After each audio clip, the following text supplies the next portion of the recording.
thank you for letting us speak with you tonight. We are the artists at the Public Art for NEWNC Square. We started working on this project over 2 years ago, and we're just so pleased to be getting to this point because the overall project for renovation of NEWNC Square is nearly completed.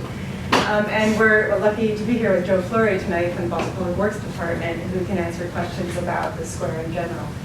We're just going to give you some updates on the public art specifically.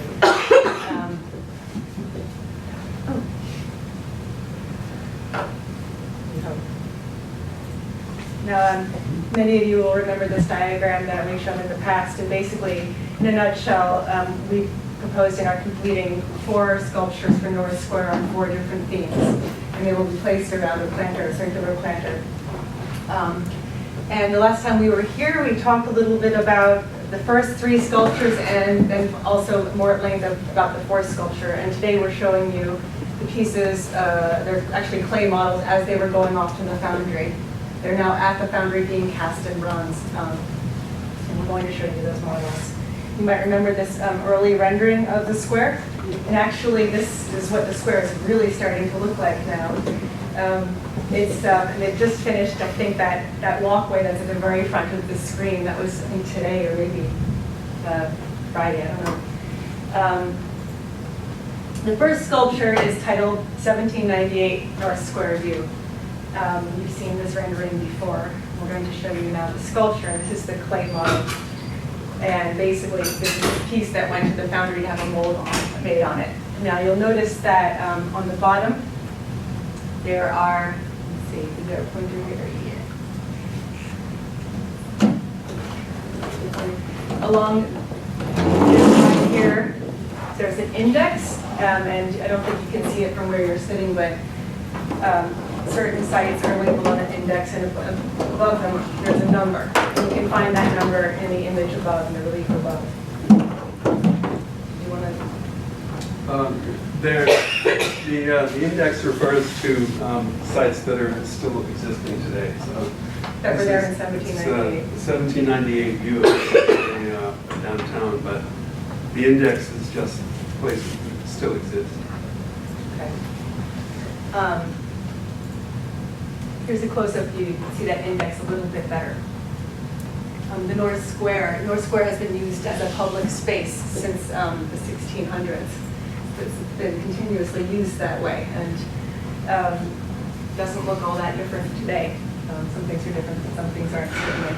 On one side of the relief is an image of the launching of the U.S. Constitution, which was launched in 1797.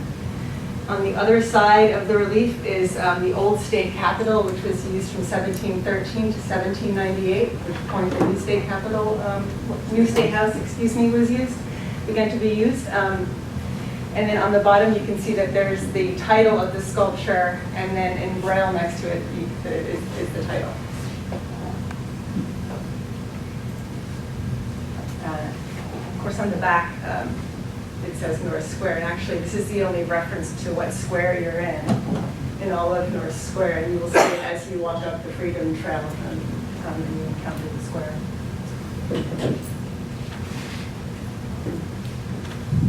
So this is the map,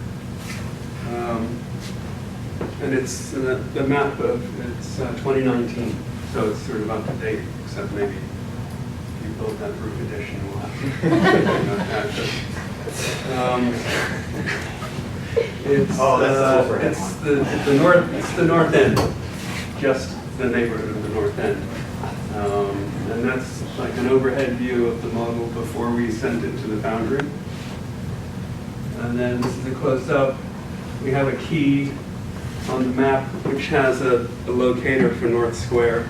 It has the Freedom Trail and churches and schools. And then there's a scale, and there's a pointer to a website, which is going to be for the online archive component of the map, which we're going to sort of work on over the next year or so. And actually, we used a digital model that we had to manipulate to create that model, but the model was already becoming obsolete while we were making the sculpture. So we were adding buildings and new structures in the north end to accommodate. Can you add Game of Thrones themes music with it? Yes, I knew we should have done that. This gives you some idea of just how much detail there is and just the process of exploring the sculpture. It's not a gigantic sculpture, it's scaled to the space. And within this sculpture, I don't know if Jeremy mentioned, but there are hidden objects, so that's sort of a treasure hunt. You'll find a couple of cannolis in there, a couple of garlic cloves, a few other things that there's a penny on. Bread. Right. There's a penny on the Brinks building. It's a 2019 penny, I think, right? Yeah. A few other things. Yeah. So that's the wax cast, actually. You have an interactive website that's linked to the Yes. sculptures when they're completed? Yes. And is the website, is this just going to be a website information located on the title of the sculptures and everyone still go log in? There will be that component, but also there's going to be a story vault that will be geo-referenced to specific buildings that it's going to be crowdsourced. And the goal of that story vault is to basically include the stories of everybody who's ever lived in the North End who wants to contribute to that story vault, not just Paul Revere, not just Rose Kennedy, not just, so that's going to be crowdsourced and will be really plugged into the map three-dimensionally. Yeah. Eventually, Yeah. So the name of the third sculpture is called the Fantastical Historical Nautical Instrument. It's a long name. And it really, it points directly to the relationship of North Square as a place that's been very tied to the sea, to the ocean, to the Atlantic, to the harbor since its inception. And the sculpture recalls various nautical instruments and measuring instruments, but as you can see, it's very fantastical looking and an abstract sculpture. It's basically a sextant that's resting on three figureheads that are sitting on an ocean, or on a watery surface. I don't know if you can make that out. There are 5 scopes that are mounted on top of this sculpture. And each scope, as you look down the scope, you can see an image, and we'll talk about those 5 images. You'll see from the outside, I don't know if you can make out how there's a texture or a design on this wavy surface. That's actually the same drawing, but it's been distorted. That's called an anamorphic projection. And it writes itself, or it corrects itself when you look through the scope. So they're sort of secret images that you discover. And that one that we were just showing you is Sarah Joseph Hale. She's associated with Mariner's House. We also have the Andrea Doria, which was a very famous shipwreck of an Italian ship off of Nantucket. And the scope is pointing in the direction of Nantucket. The scope for Sarah Joseph Hale points in the direction of Mariner's House. In the middle is an image of Onesimus, who was an African-born enslaved man owned by Cotton Mather, who brought a technique of variolation to Boston, which eventually was used in the 1721 smallpox epidemic to inoculate people. And on the bottom, Honey Fitz and Rose Fitzgerald Kennedy, and also Reverend Edward Taylor, who is associated with the Siemens Bethel, which is now Sacred Heart Church. I have to apologize, I have a habit of talking fast as well, and there's just so much detail that we've put in over the course of the past 2 years, we won't get to all of it. So I encourage you to, we have our card here, please take it if you have questions, or happy to talk further later. But so those are the 5 scope images. The final sculpture is called What We Brought With Us, and it really points directly to the relationship of the North End as an immigrant destination gateway to Boston. And it specifically deals with the Italian-American tradition. On the outside of historical suitcases, people often put luggage labels, and we're taking up that idea in this sculpture, and here's an image of the sculpture. That's actually a 1910 suitcase, an actual 1910 suitcase that we put a scene of North Square inside of, that's popping out of the suitcase. And it's actually a feast in the North End. It's almost like this suitcase contains a never-ending feast. You can see there are people looking out of the windows. They're on traditional cold water flats, apartment buildings along the square. If you go back just a little bit, that one, in the upper left-hand corner, you get a better idea of the feast, and it's like hundreds of people just filling the street. That's the square. And then going all the way back, the street kind of continues back into the suitcase, inside the suitcase. On the opposite, on the other side of one of the apartment walls, it's a totally different scene. It's an enlarged view of someone's living room overlooking the square. She's an elderly woman who is really like watching the feast day happen, but also looking at a view that you can't see unless you look over her shoulder through the window, and it's actually the SS Canopic arriving from Naples, and it's the way a lot of Italians, especially from, well, various parts of Italy, but especially from Naples, would arrive to Boston at a certain moment. In that living room, there are also a host of other elements that you would have found in a cold water flat. There are portraits of actual people from the North End, of Italians from the North End, and some of us know George Chiviano is one of the portraits, a few other people. But they're not identified loudly, they're just, we wanted them to be specific people, but those names aren't in there. They might be in an accompanying book on the website. Other sort of familiar items from the North End, from a cold water flat. On the outside of the suitcase, there are going to be these luggage labels. These were actually drawn by students from 3 schools. These luggage labels, we are taking them and translating them into 3-dimensional patterns using a milling machine. And we've actually, you can see on the back that, I think that is that the title. The title is also on the suitcase somewhere.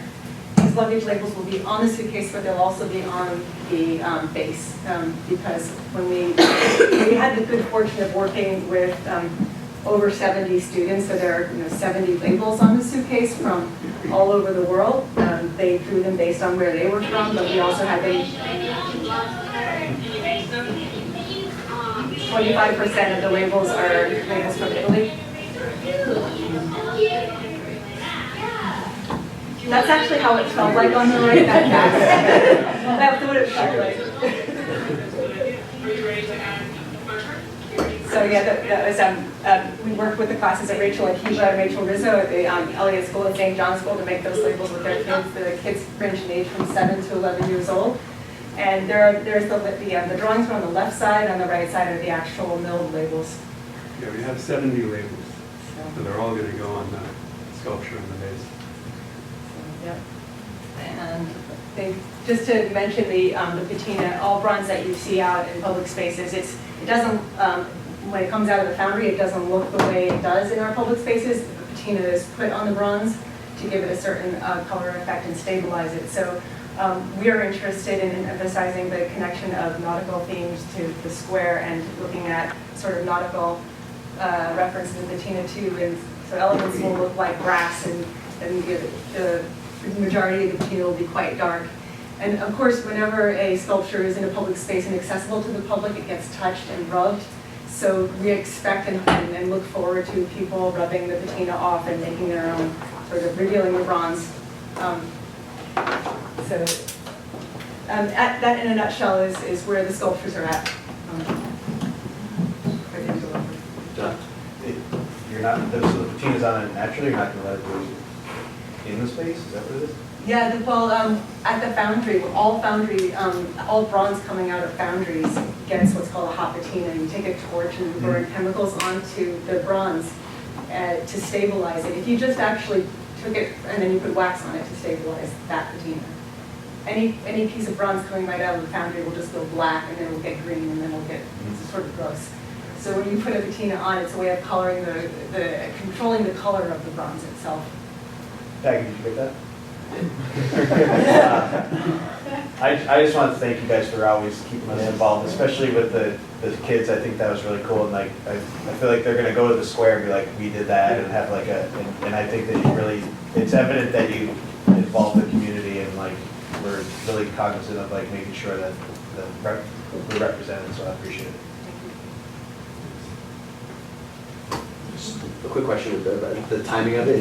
Are the sculptures going to be going as soon as the project's complete, or as soon as the construction at North Square is complete, or is it going to be the lag time before the sculptures get moved? We are planning to install the sculptures the week of, I think it's September 9th.